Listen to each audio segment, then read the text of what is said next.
Thanks for joining us at Right On Replicas, where we're proud to bring you the best scale model kit reviews on the planet. This review is brought to you in part by Rogers Hobby Center in Saginaw, Michigan, where the fun begins. This review covers the Raptor Rider. It's a Girl Warrior 124 scale garage kit, number 4450. Okay now, back off fellas. I'm sure some of you are looking for a date for Valentine's Day, but this one is taken. And from the looks of it, her friend looks pretty tough. I'm not sure who made the original casting, but this is called a garage kit, and it appears to be adapted from an Ark survival game. Maybe a trailer from Vikings, like one of the custom mod maps or similar to that.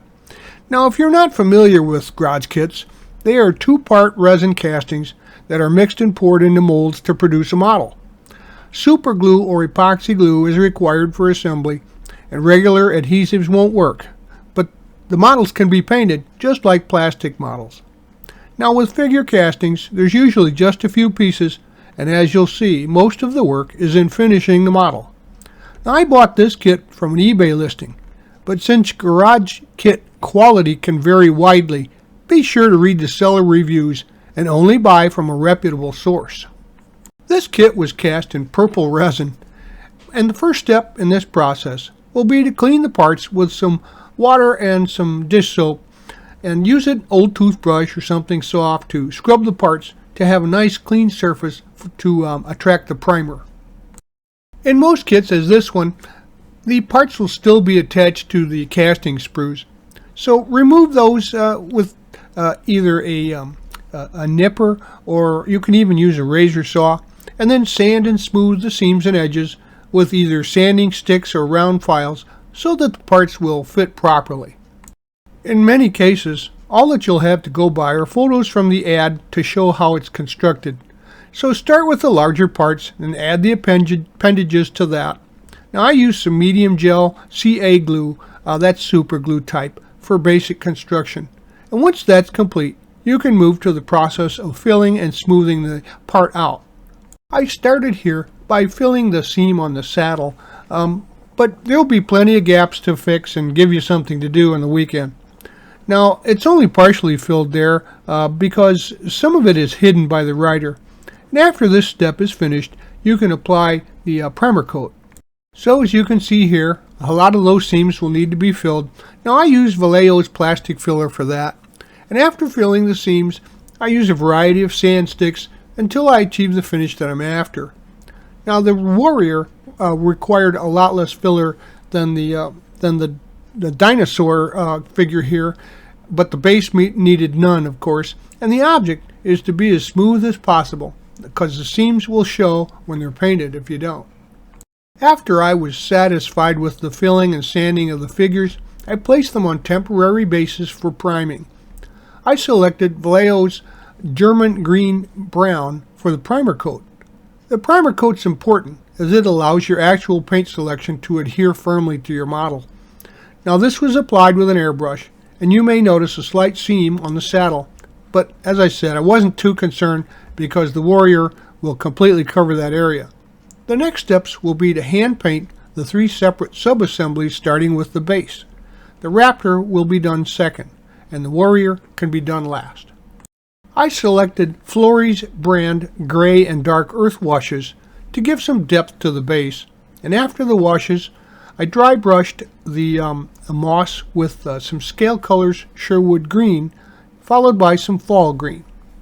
The rocky areas were dry brushed using Vallejo's Model Colors Highlight German Field Gray, and Vallejo's Iroquois Sand was dry brushed over the roots. I also added some of this to the rocks and the moss. An AK Interactive Ultimate Matte was then brushed over the entire base. After the primer had dried on the Raptor, I started some base color placement. For the belly and the lower jaw, I'm using Vallejo's Model Color Iroquois Sand. After that, I moved to the upper body colors. The main color is Vallejo's Model Color German Camo Pale Brown. I moved up to the Raptor's face and applied Vallejo's Model Air Camo Medium Brown with Model Color Red-Orange for cheek patches. The feet and the hands are Vallejo's Model Air Medium Camo Brown with model color black gray. I then went on to the mouth, and the interior is model color black red. The tongue is model color light flesh, while the teeth are model color ivory. Those big green eyes are model color German camel bright green, and the pupils are black. For the harness and the bridle, I selected model color black. The bit is a model color silver. For the camo scheme, I chose to use model color olive green, outlined with some model color German camel black brown. The saddle and the saddlebag are done in model color red leather, and model color carmine red adorns the trim on the blanket. A gloss coat of future-like care finish acrylic was applied to the Raptor to seal in the colors and in place to prevent handling damage during assembly. But that shine will disappear as you proceed to apply washes, shadows, highlights, and dry brushing. And finally, we'll give it a coat of AK Interactive Ultimate Matte finish to provide the final sheen. I used Florey's Brown to apply washes for the upper body, saddle, and saddlebags. I applied some black wash to the harness and the bridle, and some sand wash was used on the underside of the Raptor. After the washes had dried, I lightly used a damp cloth to remove excess wash. The only shadowing I felt were needed on the seams of the saddle and its bags were left with some heavy wash, and for that I used some Model Air Armor Brown. I selected Vallejo Model Air Light Gray for the scales and the claws, and Model Air Light Brown was used to tarnish the teeth. All of these colors were dry brushed to their appropriate areas. For overall highlights, I used Model Color Highlight German Black on all the black surfaces, and the final step on the Raptor was to airbrush the AK Interactive Ultimate Matte Finish, and this was applied in a 70-30 mix with the Vallejo acrylic thinner. And overall, the Raptor required 6 hours of hand painting. I painted the battle axe's body and the plate armor Vallejo Model Air Oily Steel. Now the axe's blade was Vallejo Model Color Silver, and the handle is Model Color Old Wood. Our warrior's shield was done in Model Color Flat Red, Black, Gunmetal, and Gold. And now we can begin work on the warrior, and her face was painted with some of the Scale 75's flesh paint set. The warrior's eyes are Model Color Luftwaffe Blue, and her hair is Vallejo's Model Air Golden Brown. At various locations, I also added some silver hair ties and beads.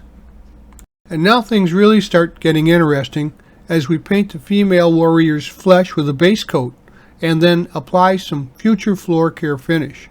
After that is dried, the warrior's cloth pieces are done in dark Prussian blue from Vallejo's Model Colors palette. And for the accents on her, I selected Model Color Gold, Silver, and Black. Her various straps and belts are Model Color Black, Burnt Umber, or Leather Belt color. The boots are Model Color Leather Brown, and the belt leather straps and Burnt Umber soles and heels complete the footwear. Now Vallejo's Model Air Pale Blue Gray was painted on the animal fur around the boot tops and the forearm armor. Using some of the CA glue, carefully attach her head and position it properly. Then we'll add some washes, some dry brush and detailing, and apply the final coating of AK Interactive Matte. Now for the warrior's flesh, that was Vallejo's Flesh Tone Wash. Now that was applied in a fairly heavy coat to give her a weather-beaten skin texture because she's a warrior and she's been outside. Now for her hair, I used Florey's Brown. Scale colors black was used on all the black and dark blue surfaces, and Vallejo's Sienna was applied to the non-black leather straps as well as for the top of her boots and her arm armor. The dry brushing of her hair was done with Vallejo's Model Colors Light Rust and Yellow Rust, and Model Color German Highlight Black was applied over all the black and dark blue surfaces. Brown surfaces were given a dry brushing of German Highlight 2 Feldgrau. Now the fur was dry brushed with Vallejo's Model Air. Finally, I airbrushed the 70-30 mix of AK Interactive Ultimate Matte Finish and Vallejo Airbrush Thinner to the overall display. Using some of the washes, I decided to give her a few healed wounds and a couple of scrapes. After all, she's a warrior, but she's ready to ride. So we're going to secure her to the saddle with some Instacure GP filling glue. So that's a gap filling glue. It's fairly thick type gel. And the reins are being fashioned from 10 thousandths by 30 thousandths strip styrene from Evergreen. Okay, we're wrapping things up, so we're going to pull the reins in on this one, literally. The final 3 steps involve attaching the reins to the hand of the warrior, and this involves drilling the existing hole a bit wider with a pin vise drill, and then once that's done, I threaded the ends through and secured them with a little touch of 10X plastic weld. Now, step 2 involves painting the reins Vallejo model color black, and last but not least, to give them a dusting with a mix of brown and gray pastel chalks. And that was applied over the warrior and her Raptor. And I simply ground the 2 colored chalks together and applied them with an old paintbrush. Well, there you have it. When you're done, the finished dimensions of this mounted warrior are about 5.5 inches long, 5 inches high, and 3.25 inches wide. Now, although the casting of this model is a bit roughed, it does go together to produce a really nice sci-fi fantasy type of model. Now, there's no painting guidelines, so you can use your imagination. I enjoyed it for the most part, and I think you would too. So if I were you, I'd buy one and put it on my shelf. Well, we hope you like this premium step-by-step model kit review. And so that you don't miss any more, please subscribe to our YouTube channel. You can do that by clicking on the icon in the lower right of all of our reviews. Or you can find us on Facebook or our website, rightonreplicas.com. Thanks.